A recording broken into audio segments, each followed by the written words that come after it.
Desde el Consulado General de México en Los Ángeles estamos muy contentos porque el día de hoy vamos a platicar y vamos a conocer más del cacao y del chocolate. ¿Y por qué? Porque el 2 de septiembre se celebra el Día del Cacao y del Chocolate en México. Esto es desde hace 2 años y bueno, pues estamos muy contentos de poder hacerlo desde esta representación consular en el oeste de los Estados Unidos.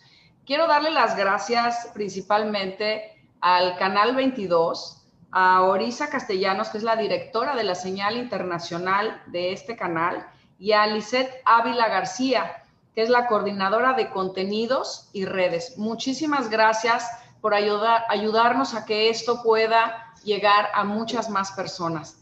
Bueno, pues para hablar del cacao y del chocolate, a todos ustedes, fíjense los términos, que es chocolatófilos, chocolatívoros y chocoladictos. Así es que felices estamos. Y bueno, tenemos a Ana Rita García Lascurain. Ella es arquitecta y directora del MUCHO, Museo del Chocolate en México. Tenemos a José López Ganem, que es investigador del Fine Cacao and Chocolate Institute y de la Universidad de Harvard. Y tenemos a la chef y conductora del Canal 22, Ana Saldaña, que es fundadora de Molly, que es una marca mexicana de estilo de vida inspirada en México con diseño global. Entonces, bueno, pues son unos expertos y además de informarnos, nos van a educar, porque déjenme contarles, yo siempre saco mi Biblia, que es este librito que escribió Fernando del Paso junto con su esposa, y aquí habla del elogio del chocolate. Entonces, nada más para que vean la introducción, dice, en la célebre novela de 100 años de soledad del escritor colombiano Gabriel García Márquez, un sacerdote levitaba, es decir, se elevaba unos centímetros en el aire cada vez que bebía chocolate. ¡Qué maravilla! Hasta se me enchina la piel. Entonces yo le quiero preguntar a Ana Rita García Lascurain, que es nuestra directora de MUCHO, del Museo del Chocolate, que nos diga, para que entendamos un poco más, ¿por qué celebramos el Día Nacional del Cacao y el Chocolate? ¿Qué es el cacao? Entiendo que es una fruta, pero ¿qué es el chocolate? Si nos puedes ilustrar un poco, Ana Rita, sobre eso. Y bienvenida. No, pues muchísimas gracias, cónsul. Nos sentimos honradísimos de poder celebrar con este panel tan distinguido y a través de Canal 22 un día que es histórico para México y para todos los mexicanos fuera de la República. Hace un año, después de varios años de esfuerzo, los legisladores de México dijeron que había que celebrar un día del año el cacao y el chocolate. Y esto fue un gran logro porque es una cultura, como todos sabemos, de más de 30 siglos de estar presente en México y un elemento de identidad valiosísimo e importantísimo para cada uno de los mexicanos.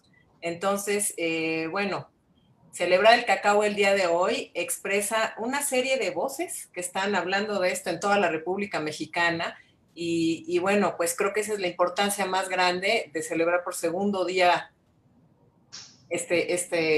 cultura tan especial. Sí, maravilloso. Pero Ana Rita, tú eres arquitecta. Así es. Tienes una empresa dedicada a la arquitectura y el diseño urbano. Y tuviste la iniciativa de diseñar un museo del chocolate. ¿Cómo surgió eso? ¿Cuál es el origen? Bueno, el origen es precisamente entender y celebrar la cultura mexicana, no nada más del chocolate y el cacao, sino en toda su diversidad y expresión. Entonces, si uno empieza a buscar hacia atrás y a entender que el chocolate se ha expresado en arquitectura, en escultura, en pintura y sobre todo nuevamente en esta identidad mexicana tan valiosa y tan diversa, nosotros hace 10 años entendimos que precisamente el cacao necesitaba una casa, una plataforma cultural en donde el público de México y de todo el mundo pudiera asistir y donde se pudieran ir sumando iniciativas de artistas, de gastrónomos, de arquitectos, de todo aquel, como bien describiste esas 3 palabras al principio de la presentación. Entonces, yo creo que la mayoría, si no es que todos nosotros, somos adictos al chocolate. ¿Dónde podemos entender y educarnos, como también lo dijiste bien, y sobre todo participar en esta cultura colectiva? Pues en una casa en donde se esté trabajando el chocolate y el cacao a partir del diseño también, ¿no? Entonces, bueno, pues ese es el motivo del mucho, y estamos a casi 10 años de haber iniciado este proyecto y haber pasado pues por enorme cantidad de eventos y iniciativas. Ya me imagino, Ana Rita. Pues la verdad, muchísimas gracias, porque tengo entendido, no sé cuántos museos del chocolate hay en el mundo, pero hay uno en Bruselas, que bueno, los belgas se distinguen porque tienen el mejor chocolate junto con los suizos y los italianos, tengo entendido. Pero bueno, en Bruselas, obvio, iba a haber un museo del chocolate, pero ¿por qué en México no? No sé en qué otro lugar haya. En Alemania hay uno muy grande, en Colonia, que según entiendo es la segunda atracción turística después de la Catedral Gótica, para ponerlo en perspectiva, ¿no? Sí. Y en México también hay iniciativas. En Tabasco hay un Museo del Chocolate, en Yucatán hay otro Museo del Chocolate.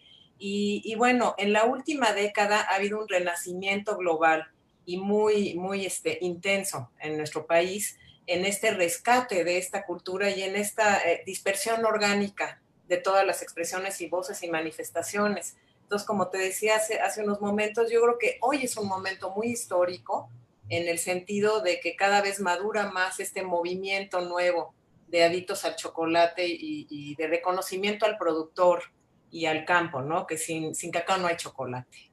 Por supuesto. Y qué importante, ¿no? Porque ahora que tenemos una pandemia enfrente, es como que estamos revalorizando a estos trabajadores esenciales.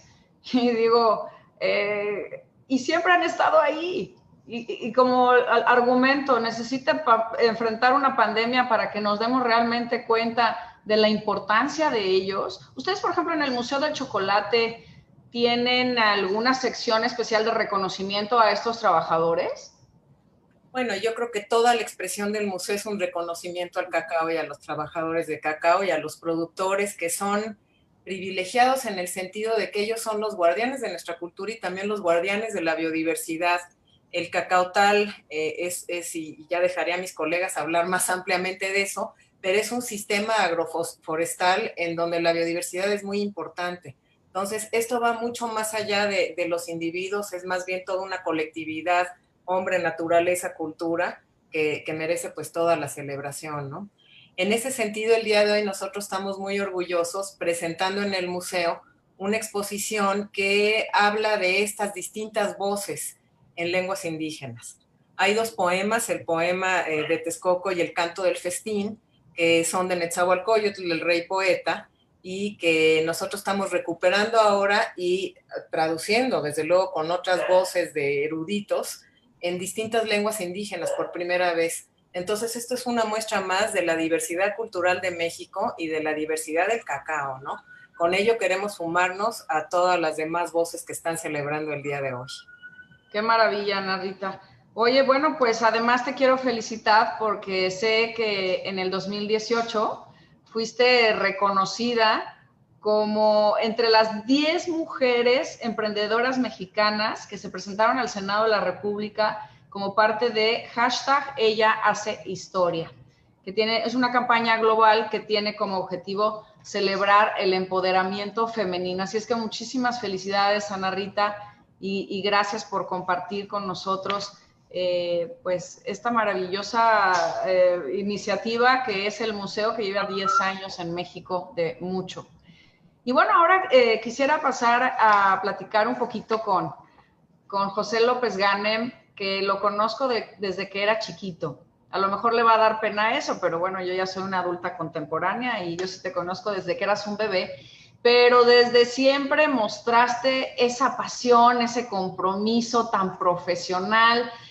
¿Te acuerdas de todos los sueños que platicábamos cuando yo estaba en Nueva York y me decías, es que vamos a hacer esto, vamos a hacer, y decíamos sí, y soñábamos, porque realmente no teníamos todos los instrumentos, pero yo creo que lo más importante es que la voluntad siempre la has tenido, y por eso te felicito, José, porque eres un académico ya, emergente en cacao y chocolate, y realizas investigaciones interdisciplinarias en los campos de la historia, la cultura, políticas públicas, comercio y análisis sensorial. Bueno, pues muchísimas felicidades, José. Qué bueno que uno de los sueños se está cumpliendo hoy.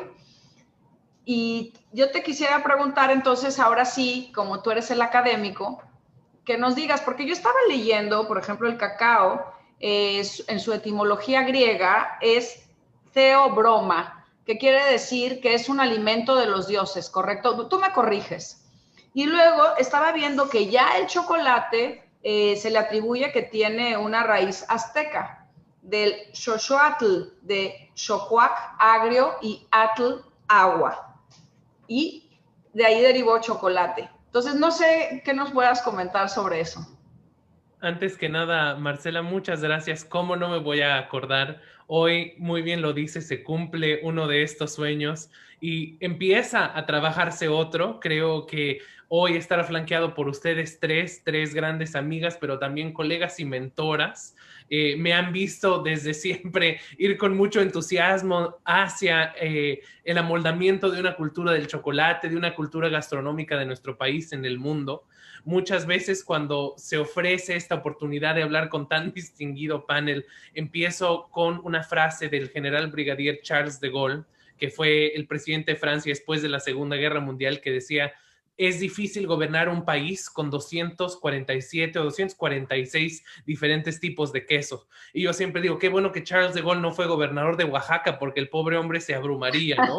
Porque ahí hay muchísima más diversidad. Pero empezamos un poco esta discusión de estos temas que amablemente tocas en mi biografía, pues finalmente todos esos los podríamos resumir a un solo término, que es la historia, la economía, el impacto que genera la comida. Si es avanzada, si no, si es cotidiana, si es avant-garde, pues es finalmente eso una cosa de las que toca y entrelaza la discusión de hoy. Pero para hablar un poco de esta terminología que lanzas, Marcela, acerca del cacao de chocolate y su raíz, yo quisiera que para el día de hoy nos imagináramos que estamos no a través de Zoom, pero nosotros cuatro reunidos en la mesa de tu restaurante favorito de Los Ángeles. Algún compatriota nuestro seguramente ha de tenerte ahí entretenido con alguna degustación gastronómica de tu preferencia. Y nos dan el menú.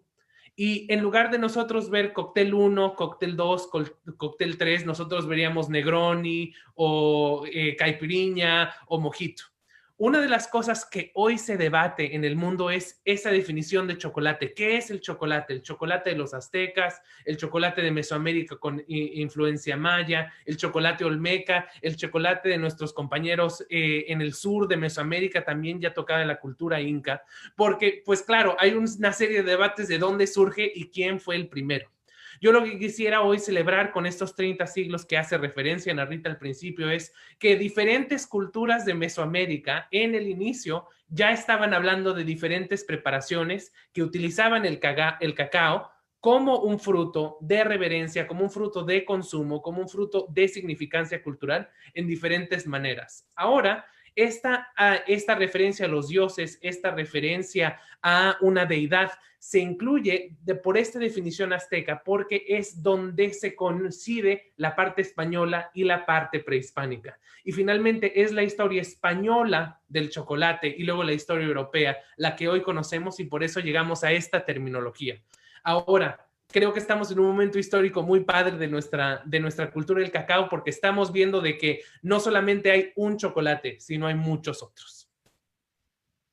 ¡Qué maravilla! Oye, pero cuéntanos un poquito del árbol. ¿Cómo se llama el árbol? Algo nos dijo Ana Rita ahorita y de los campos de árboles de cacao y cómo se genera el chocolate. A ver, queremos saber un poquito más. Claro que sí. Yo voy a utilizar una referencia cercana a ti, Marcela, en el oeste de Estados Unidos y sé que también estabas en San Diego con el Valle de Guadalupe, entonces me voy al vino, a lo mejor a quienes nos escuchan estarán un poco más en conexión con esa planta y voy a hacer una asimilación.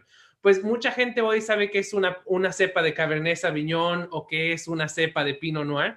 El árbol de cacao es un árbol que su definición, como tú lo dices, su nomenclatura latina es el Theobroma cacao. Si nosotros los definimos, es el árbol de los dioses o el fruto de los dioses. De ahí sale una vaina que es una especie como si lo hubiera diseñado Disney Pixar. Es un árbol muy loco, ¿no? Yo creo que todos aquí, quienes estamos en esta llamada, algún día lo hemos visto en la selva, en alguna parte de nuestro país, y es un árbol como psicotrópico. Y de esa vaina, de esa fruta, sale la semilla del cacao. Pero en el momento de partirla, pues no es lo que nosotros nos imaginábamos como una semilla que nosotros mexicanos estamos muy acostumbrados a verla como si fuera un frijol, pero es una fruta, está cubierta de una pulpa que incluso se come y es demasiado rica. Para aquellos que nos escuchan en los estados productores de cacao de la República, seguramente ahora están disfrutando alguna por ahí. Y luego viene todo un proceso de adecuación de esa fruta, viene un proceso de fermentación, igual que, por ejemplo, lo haríamos con el vino, igual que lo haríamos, por ejemplo, con la cerveza. Y mucha de la discusión hoy, un poco como en Insider Baseball, un poco como la discusión intraindustrial, es: ¿hay una mazorca de cacao? Hay varios tipos. Hasta hoy se reconocen que hay 11 tipos de diferentes mutaciones de esta planta Theobroma cacao. Muchos o uno referente en particular, que es la variedad criolla, que es la que se habla, tuvo una mutación genética propia en territorio nacional. Pero el origen de este árbol realmente viene, ya es un consenso académico, desde la cuenca del Amazonas. Entonces migra desde Brasil, desde Bolivia, desde Perú hasta el territorio nacional, y de ahí por humanos se transporta casi a todos los países tropicales del mundo. Hoy por hoy, digamos, el país con más producción de cacao en el mundo es Costa de Marfil, seguido de su vecino Ghana, donde tenemos una representación. Pero finalmente México queda con no solamente esta commodity, o no solamente queda con este fruto, pero queda con una cultura de consumo de cacao y chocolate. Ah, ya. Oye, pero los aztecas son los que empiezan a beber el chocolate con agua, pero no, ellos no le ponen azúcar. También le ponían, de lo que leí, otro de los productos de México hacia el mundo, de los regalos de México hacia el mundo, la vainilla, que a mí me encanta la vainilla, qué delicia. Entonces le ponían vainilla y hasta incluso le ponían picante, creo. Entonces, por ejemplo, ahora cuando pruebas esos chocolates exóticos que dicen es que tienen chile, y la gente que no conoce dice, ay, ¿cómo le pones un picante al chocolate? ¿No? Entonces, me imagino que como eres también instructor para el Cacao Grader Intensive, un plan de estudios desarrollado por el Fine Cacao and Chocolate Institute, ¿cómo explicas eso?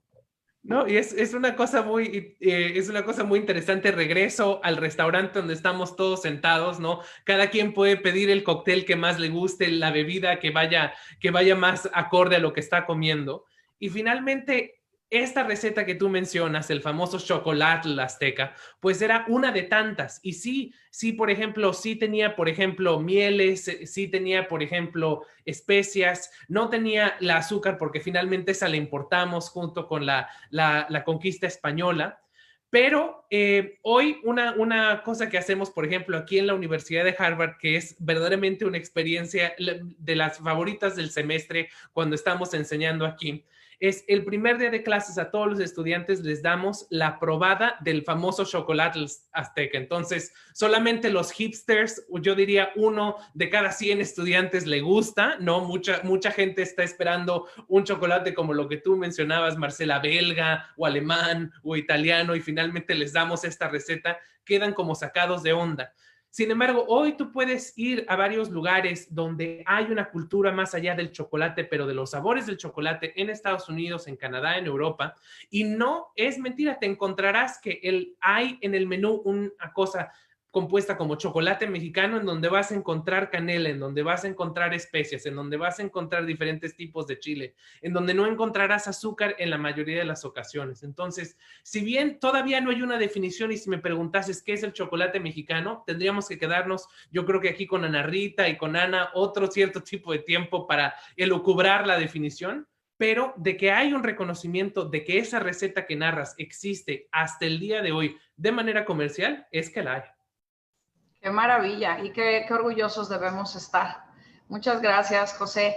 Bueno, y ahora pasaría a conocer y que también nos ilustre nuestra chef, Ana Saldaña, y te quiero dar las gracias, Ana, porque yo sé que eres conductora del Canal 22, pero el día de hoy me permitiste a mí tener esta conversación con ustedes, porque los que saben ahora sí que yo no sé tanto como ustedes, y muchas gracias por darme esa oportunidad, Ana querida. Y bueno, yo sé que eres abogada de formación, ¿qué tal? Incluso has trabajado en despachos de amigos míos, porque yo también soy abogada.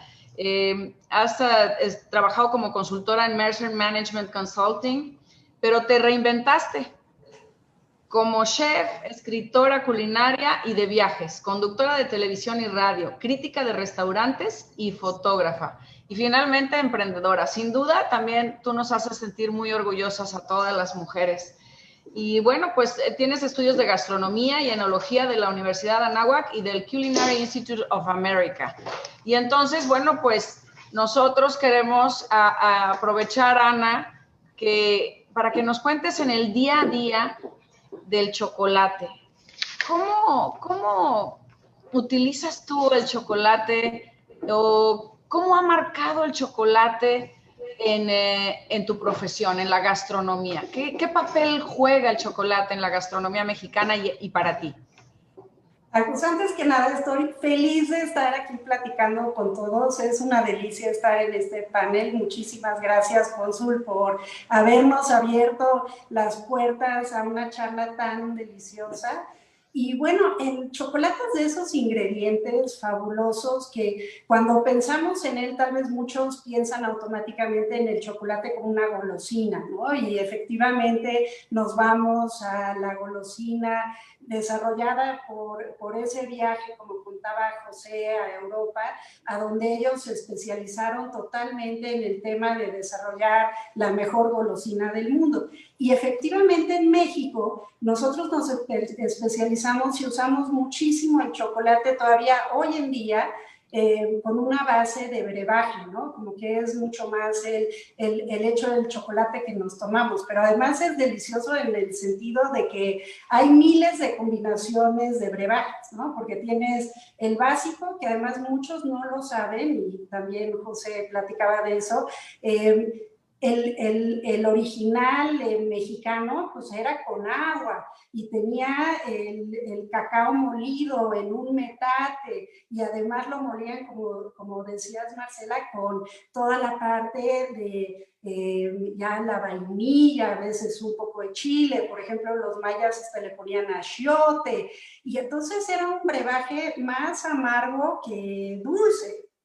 Y creo que de ahí podemos tomar también cómo se usa ya el chocolate en la gastronomía a través de platillos como el mole, ¿no? Porque siempre para muchos lo que los sorprende es primero el color, que dicen, bueno, este color de algo negro como que no se me antoja mucho, pero en el momento en que lo pruebas, explotan todos los sabores de esa combinación del cacao amargo, combinado con los chiles asados, combinado con algún tipo de nueces, ¿no? Y muchas veces lo que también no sabe la gente es que cada región de México tiene distintos moles y cada región tiene distintas recetas. No todos los moles llevan chocolate, pero sí, los que llevan chocolate siempre me parece que tienen como esa profundidad de sabor, que es esta parte de capas y capas y capas y capas de ingredientes que le van añadiendo a producir un platillo espectacular, ¿no? Y entonces tenemos el chocolate que se hace a base de nada más agua. Luego tenemos el chocolate que se hace y se prepara con leche y azúcar. Luego tenemos chocolate que se prepara con leche, azúcar y algún tipo para espesar, que ya sea maicena o hasta maíz molido, ¿no?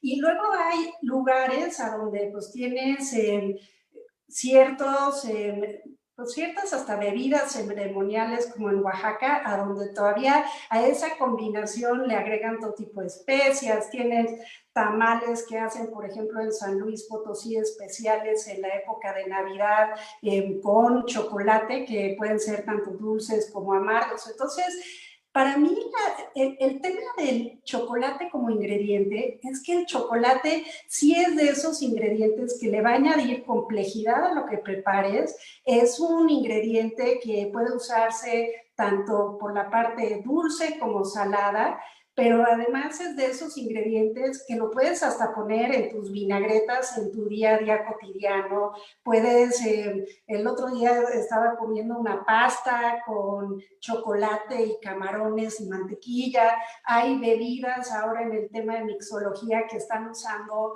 un sinfín de recetas con base de licores de chocolate. Como que sí, lo que quisiera invitar a todos es que si no usan el chocolate en su cocina, lo empiecen a usar y los va a sorprender, porque sí es un ingrediente fabuloso. Fíjate que me encanta que comentes esto, chef, porque estaba leyendo, les digo aquí en mi Biblia de Fernando del Paso, que dice que curiosamente en México el chocolate en la cocina se usa en el mole, pero que hay otros lugares en el que se usa más el chocolate en la cocina para hacer otros platillos. Y entonces, por ejemplo, él decía de una receta de pato asado al chocolate, o de la perdiz a la moda de Navarra, de la langosta a la catalana, y luego que también en Barcelona se comieron unas sardinas remojadas en chocolate, que dice que no lo hicieron muy feliz. Pero el punto que tú tocas es importantísimo, porque no pensemos solamente que, el mole, el chocolate, sino que abramos nuestra mente, como la invitación que nos estás dando, a que lo utilicemos en muchas cosas más, ¿no? Y lo que pasa es que además el chocolate, bueno, pensamos también comida, pero el chocolate se usa para jabones, para productos de belleza. No sé, si alguna vez no se han puesto crema, esta crema de manteca de cacao, háganlo porque te deja la piel espectacular, ¿no? Como que creo que muchas veces... sí, el tema de la golosina del chocolate, bueno, hay este dicho, ¿no? Que dice que el chocolate es más barato que una terapia y además no tienes que hacer cita, ¿no? Y creo que sí, para mí el tema del chocolate es un tema de ánimo, de que si un día necesito energía, voy por una mordida de chocolate. Si un día digo, estoy como que sintiéndome así medio chipi, voy por chocolate, ¿no? Como que sí, el chocolate es de esos alimentos que te dan confort, pero sí también es de esas cosas que no podemos dejar en nada más un dulce, sino que es un ingrediente que se desdobla en miles de formas. Qué maravilla. Muchas gracias, chef, por ilustrarnos sobre todas las características y la manera de poder emplear el chocolate. Y bueno, que quisiera preguntarte a ti, Ana Rita, del Museo del Chocolate. Yo sé que ahorita no lo planeamos así, pero quisiera someter a tu consideración que un día pudiéramos hacer un paseo virtual por el museo, porque la gente, pues ahorita con la pandemia no podemos ir tan fácilmente, pero si nos pudieras relatar, ¿cómo nos describirías tu museo al entrar? ¿Qué nos podemos esperar? No, pues muchas gracias, cónsul, y muy pertinente. Para nosotros esto de la pandemia ha significado que tenemos que reinventarnos, como usaste esa palabra hace rato, y llegarle a nuestro público a través de la pantalla. Entonces, bueno, estamos haciendo lo propio, pero también me empezó a entusiasmar ahorita mi tocaya con esa descripción que hizo tan bonita de los moles, y me empezó a dar hambre y ganas de comer mi chocolate que traigo aquí. Y un poco el recorrido del museo busca eso, ¿no? Que de manera vivencial y de manera experimental puedas ir pasando por las salas de esta casa antigua. Nosotros, nuestra sede es una casa que se construyó en 1909 en la colonia Juárez. Entonces ya de por sí el inmueble pues es un inmueble patrimonial que visitarlo y estar caminando por esas calles tiene toda un encanto y una magia. Entonces la idea es que el público va pasando de sala en sala y va aprendiendo distintos aspectos de la historia del cacao y el chocolate, pero también oliendo, tocando, interactuando. Entonces, bueno, se nos plantea un nuevo reto que es cómo le hacemos para que nuestro público sienta lo que yo sentí ahorita con la descripción de Ana de los moles. Y bueno, encantadísima, claro, vienen más eventos en octubre y uno de ellos será, o varios, un recorrido a través del museo. Es muy interesante también para nosotros que un público que es muy importante y muy asiduo del museo son los grupos de capacidades diferentes. Entonces, por ejemplo, recibimos a paseas ciegas o distintos grupos con grados de debilidad visual, y de ellos hemos aprendido a que esta experiencia vivencial no es tan evidente como lo podrías pensar en un museo de arte en donde solamente dependes de tus ojos, ¿no? En el museo lo que estamos buscando es que también dependas de otros sentidos y de otras experiencias, desde luego el olfato, ¿no? Para poder acceder a este conocimiento del cacao. Y ahora, repito el anuncio, en esta nueva exposición que tenemos estamos buscando el sonido, ¿no? Que es nuestra nueva vía de comunicación, entendiendo que ya nadie de la humanidad podemos tocar y tocarnos, ¿no? Que es una cosa pues durísima. Y entonces, ¿cómo le hacemos para conmover a través del sonido? Y bueno, pues los invito a que vean el día de hoy y quedar en nuestros canales estas voces en lenguas indígenas que están cantando y celebrando al cacao y al chocolate, y es una manera más de conmover. Entonces, encantadísima, Marcela, prepararemos un recorrido especial y bueno, pues para celebrar nuevamente, ¿no? Gracias por decirlo. Muchas gracias, Ana Rita, pues ya estamos puestísimos. Y bueno, hemos hablado de todo digamos, que es hasta un placebo, ¿no? El chocolate y del orgullo que nos da como mexicanos y demás. Pero a ver, José, cuéntanos de la industria del cacao y el chocolate. Números, cuéntanos.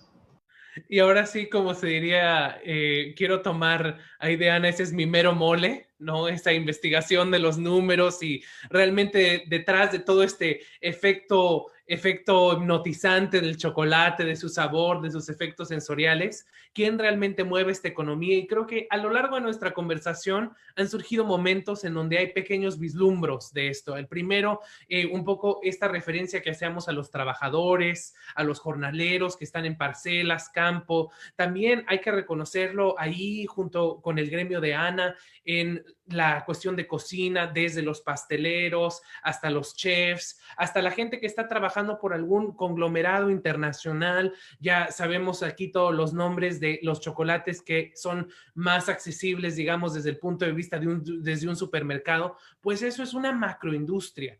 Nada más para hablar en términos donde tú y yo, Marcela, estamos en este momento, la industria del chocolate en este país, en los Estados Unidos, es más o menos alrededor de 11 billones de dólares. Es una industria que produce muchísimo y pues hay gente, aunque no le guste, por ejemplo, a lo mejor a alguno de mis padres escuchar de que trabajo en el chocolate, pues hay futuro, siempre les cito esta estadística. Para hacer un poco el hincapié en México, en dónde empieza o en dónde comienza nuestro debate en términos de cuál es la aplicación económica del sector. Pues justo yo lo quisiera ver, por ejemplo, ahí con Ana Rita y con Ana, pues la industria hoy tiene un momento en donde hay un valor agregado al término de chocolate mexicano como no lo tiene ningún otro tipo de chocolate en el mundo. Por ejemplo, hoy la gente no dice, uy, el chocolate de Ghana o el chocolate de Indonesia, a pesar de que son los líderes del mercado del cacao. Sin embargo, cuando vemos, por ejemplo, el tema cacao en México, nos vamos a encontrar un déficit industrial muy importante. Hoy por hoy, México produce, y Ana Rita, que está más cerca ahí del tema, me podrá corregir con la más actual, pero de lo que tenemos el año pasado, se producen entre 18,000 y 20,000 toneladas métricas de cacao. ¿Cuánto necesita la industria de chocolate en México para sobrevivir en mínimos? 140,000 toneladas métricas de cacao. Entonces, yo nunca he sido muy bueno en las matemáticas, por eso me dediqué a las humanidades, pero por lo menos esa operación aritmética la podemos ver de que nos falta cumplir la tarea del cacao. ¿Y en qué momento estamos? Estamos en un momento en donde nuestros compañeros al sur, en donde nuestros colegas sudamericanos, Ecuador, Brasil, Colombia, tienen hoy una producción muy importante de cacao, pero no están encontrando un mercado en Europa por algunas limitaciones legales que tiene el cacao sudamericano en esa parte. Entonces, hoy, por ejemplo, las grandes preguntas de nuestra industria es, ¿le compramos a los sudamericanos, a nuestros hermanos de Centroamérica, a nuestros hermanos de América del Sur, el cacao, pero lo podemos todavía llamar chocolate mexicano? Esas son los tipos de preguntas que hoy por hoy, tras bambalina, tras efecto energizante del chocolate, se está haciendo la industria donde Ana, donde Ana Rita y donde yo participamos. No, bueno, qué interesante, ¿no? Sí, claro que sí, hay todo un mundo aparte del que nosotros conocemos, así es que ya eres exitoso, pero te auguro el mayor de los éxitos todavía más. Gracias, Marcela. Ana querida, bueno, pues aprovechando tus conocimientos, te quiero preguntar primero, si la parte de adentro de la fruta, es una fruta el cacao, ¿se puede comer así, crudo? ¿O tiene que estar procesado? Pues lo que pasa es que la pulpa, como decía José, sí te puedes comer, pero lo que parecería que es un huesito, eso es lo que sale como la semilla del cacao, que es lo que luego mueles.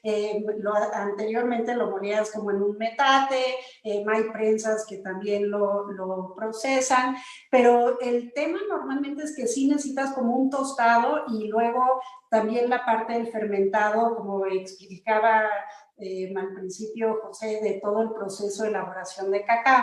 Pero se ha dicho, luego, por ejemplo, con lo que el bagazo que sobra del cacao, puedes hacer test, ¿no? Como que luego venden así tus bolsitas que puedes usar ese bagazo para té. Entonces, como que lo que me encanta siempre de los ingredientes es que hay varios procesos en los que se van desechando algunas cosas para como la parte más premium del ingrediente, pero también esa parte del proceso se utiliza, ¿no? Y entonces tienes hasta en jabones el mismo bagazo, que es lo que te hace que puedas hacer algún tipo de exfoliación, ¿no? Como que sí, toda la parte del cacao se utiliza, pero sin duda la parte más rica al final pues está en la golosina, ¿no? Y ya que estamos hablando de eso, y hay mucha preocupación también entre el público, ya ves que dicen que el chocolate engorda, pero yo me acuerdo que pues un pedacito de chocolate siempre cae bien, como decías hace un rato tú, levanta el ánimo, ¿no? Pero ¿cuál sería la graduación? Para conocer un poco cuáles son las graduaciones del cacao, mientras tiene más cacao, menos azúcar, ¿qué es lo recomendable? Y aquí el público te está pidiendo una sencillísima receta. Ah, ok. Bueno, vamos a darle a todo el mundo lo que pide. De entrada, ahora sí que en el tema de chocolates hay tanta diversidad que no hay como una regla así específica que te pudiera decir, este es el chocolate que tiene más o menos, porque lo que yo siempre recomiendo es que hay que aprender a leer las etiquetas de nuestro chocolate. Y normalmente, dependiendo del punto de los ingredientes a donde está el chocolate, te va a decir si es más chocolate o si tiene otros productos adicionales en grasas que tal vez no son ni siquiera el chocolate, leche, azúcar. Y muchas de esas cosas son las que van a determinar finalmente qué tantas calorías va a tener un chocolate. Pero lo que sí les puedo garantizar es que el chocolate, uno, es para disfrutarse, dos, es para disfrutarse en cantidades pequeñas, ¿no? Como que no hay que atascarse el chocolate para como que tener ese placer que te va a generar el chocolate. Y entonces estoy convencida que no hay manera que una tabletita hasta diaria de chocolate te vaya a hacer tener que comprar una báscula nueva porque ya no cabes en tu báscula, ¿no? Como que sí, hay muchas propiedades buenas del chocolate, genera endorfinas, tiene antioxidantes, entonces pues también tiene un efecto sobre el cuidado de todos los órganos de nuestro cuerpo. Y entonces como que son de esos alimentos que ahora están muy de moda, los superfoods, y entonces te dicen, ya tienes que comer, Cale, pero me encanta el cale, no es para decir no comas cale, pero como que yo sí prefiero y se me hace mucho más rico buscar un chocolate de buena calidad, y la verdad es que los mexicanos estamos haciendo en el tema de chocolatería artesanal un trabajo increíble de trabajo de buena calidad de chocolate, y entonces lo que los invito es a buscar esos chocolates artesanales y probarlos, y además empezar a generar una cultura de en casa consentirte con una mordidita de chocolate. Y bueno, para la receta rápida, vamos a hacer, como yo siempre digo, hay que hacer como cocina para fodongos para que puedan salir rapidísimo. Y entonces en 5 pasos te voy a decir rapidísimo qué vamos a hacer. Vamos a necesitar un mole que puedes comprar ya sea en tu mercado, si puedes ir al mercado, o en un supermercado venden muchas marcas, no voy a decir marcas ahorita, no sé si se pueda o no, pero mejor no. Puedes comprar un botecito de mole, y entonces lo que yo haría es en casa. Picas tantita cebolla, picas tantito ajo, le pones tu proteína, que podría ser proteína ya sea pollo, algún pescado, algún camarón, se fríe así con el aceite, se añade el mole, haces al lado una pasta, la hierves al dente y te sirves ya tu mole con tu proteína, con tu pasta. Y lo que haría de así como secreto adicional y toque de chef, le pondría un poquito de chocolate rallado, un poco de cilantro para que tengamos ese verde que te va a dar como el color, y un poquito más de chile picadito encima para que vaya explotando el sabor. Y bueno, esa es una receta rápida, y si tienen duda, pues mándenme un mensaje directo y se las repito y se las escribo. Muchísimas gracias, ¿no? Bueno, ya como dice Ana Rita, ya se nos está haciendo agua a la boca. Bueno, pues ya se nos fue el tiempo y quiero ser muy respetuosa de su tiempo y también de la audiencia. Nada más aquí hay unas preguntitas, no sé quién la puede contestar. Dice, tuvimos una sesión muy interesante con el tequila, como ya les dije, y hablaban de la denominación de origen, pero por lo que nos han platicado, la gente pregunta si el chocolate tiene denominación de origen. ¿Quién lo puede contestar o quién quiere contestar? A ver, José. Ay, yo voy a dejar a Ana Rita, ya veo que ella quitó primero el micrófono. Pero lo vi por... Para nada, es un tema muy interesante, y si nos das oportunidad, Cónsul, yo hablaré brevemente, y también José. El tema de la denominación de origen es debatido, y a mi manera de ver, una parte más que construye la cultura mexicana del chocolate y del cacao. Hace 1 o 2 años se logró la primera denominación de origen del cacao Grijalba en Tabasco. Y bueno, José aquí podrá seguir después de hacer la cita de los quesos en Francia y del conocimiento que sé que tiene de los vinos. En Europa hay mucho más denominaciones de origen de sus productos locales, ¿no? Entonces, para nosotros nuevamente creo que es una manifestación más de este renovado vigor en México por el cacao y el chocolate. Tenemos pendiente también la tarea, y vale la pena hacer el llamado, de construir la cultura mexicana de chocolate como patrimonio inmaterial de la UNESCO. Y bueno, pues así como hay muchas denominaciones de origen, también México tiene patrimonios materiales e inmateriales muy importantes ante la UNESCO, y bueno, pues hay que trabajar para seguir ampliando ese abanico de cultura que ya pertenece a todo el mundo, ¿no? Yo le voy a dejar la palabra a José para que él también asume en este tema de...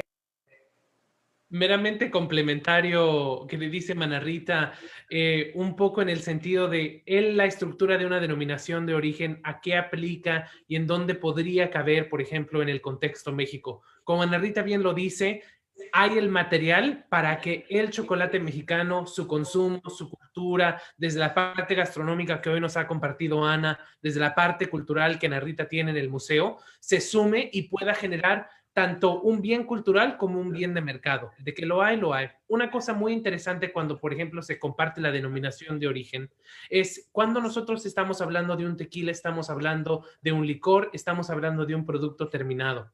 Cuando hablamos de cacao, estamos hablando de un commodity, de algo que se pelea en Londres y en Nueva York, donde nos conocimos ya después de muchos, nos reconocimos, Marcela, pues ahí se está peleando una cuestión económica, y el chocolate muchas veces no se hace, por ejemplo, dentro del estado de Tabasco, dentro del estado de Oaxaca, sino viaja hasta la Ciudad de México, a Toluca, a Monterrey o a muchas otras partes del mundo. Hasta ahora hay una sola denominación de origen de cacao, que es en la denominación de origen de Chuao, que está en Venezuela. Sin embargo, nunca se ha conformado, y una de las cosas que nos toca saber tras bambalinas es que el impacto económico que podemos, por ejemplo, ver con la producción de tequila no se traduce de la misma manera a los productores de cacao ni en Chuao, y sería interesante ver, yo creo que con este proyecto que surge en México, cómo se puede hacer una simbiosis, no solamente de una denominación de origen, sino, como decía Ana Rita nuevamente, otra serie de artículos que le ayuden y le apoyen a generar allí un éxito. Y yo nada más quiero cerrar que aquí veo también las preguntas, sobre todo, por ejemplo, de cuál es el buen chocolate o el mal chocolate. Una de las cosas que he aprendido a decir cuando me preguntan de la salud y de cuál es el buen chocolate, solamente hay dos tipos de grasa, las grasas saludables y las grasas felices, y las dos 100% efectivas para generar los logros que uno quiere. Entonces, yo siempre cierro así con esa pregunta. Entonces, ¿el chocolate blanco no es un chocolate espurio, como nos están preguntando? No, no, al contrario, yo soy millennial, yo crecí con el chocolate blanco, yo crecí con el chocolate de leche, y sí tengo que decepcionar a los puristas. Yo como más chocolate blanco o chocolate con algunas adiciones que chocolate puro. Entonces yo creo que aquí se rompen géneros. Todo chocolate viene de manos trabajadoras, hay que verlo así. Entonces todo lo que viene del producto de un labor de muchas personas no es nada espurio, es un gusto. Oye, y fíjate que sí, porque todos son prejuicios. Yo me acuerdo cuando era chiquita que yo le decía a mi papá, yo quiero un chocolate blanco, y entonces como que me hacía sentir que no sabía, ¿no? Así como, el chocolate oscuro es el bueno, y yo quería comerme un chocolate blanco, un conejito. Sí, caray, sí. Y yo creo que además lo importante en todo esto es que el chocolate te da la oportunidad para probar, para aprender, para descubrir qué es lo que te gusta. Y entonces, si hay algo que con lo que quisiera terminar ahorita, es invitarlos a probar chocolate, a volverse expertos en chocolate en casa, comprar el chocolate que encuentres a la mano, traerlo a casa, y en lugar de nada más comerlo, sí hacer como toda una parte de decir, a ver, vamos a empezar a comparar los chocolates que nos comemos para volvernos expertos en chocolate. Y al igual que el vino, que dicen que la única manera para volverte conocedor de vino es bebiendo, pues yo creo que también igual el chocolate, pues la única manera de volverte experto es comiendo. Muchas gracias, Ana. ¿Algún mensaje, Ana Rita? Tú nos faltaste de dar un mensaje. No, pues de gratitud, cónsul, por habernos reunido el día de hoy aquí en esta celebración. De verdad fue un momento gratísimo para nosotros, tomar un respiro a la mitad del día y poder hablar de temas tan deliciosos con mi tocaya y con José, y desde luego contigo. Agradecer también a Sandra, a quien le tengo gran cariño y con quien hemos tenido la oportunidad de trabajar juntas en el tema del chocolate en Países Bajos, y bueno, a todo el equipo de Canal 22. Y bueno, como dice el poema, bebamos ahora, comamos ahora, cacao floreciente, y con él deleitémonos. Muchísimas gracias, Ana Rita. Sin duda, tus palabras son ciertas, porque Sandra te conoce en Países Bajos, yo conozco a José de Nueva York, y a Ana la conozco por su trayectoria como abogada en un despacho corporativo, por un amigo. En fin, yo creo que la gente que es profesional y está comprometida se vuelve a juntar, y qué maravilla que este foro nos tiene aquí. Yo nada más les voy a pedir un último favor, ya nada más para cerrar, que cada uno de ustedes haga una arenga, un Viva México. Entonces, Ana Rita, empezamos contigo. No, 1, 2. ¡Viva México! José. 1, 2. ¡Que viva México! Ana. ¡Que viva México! Muchísimas gracias a todos. Otra vez gracias al Canal 22, a todos ustedes. Y estén atentos porque va a haber muchos eventos a lo largo del mes de octubre, me dice Sandra, ¿sí? Festejando precisamente el cacao y el chocolate. Qué gusto, de verdad. Gracias, Marcela. Muchas gracias, gracias. Gracias A todos. Gracias.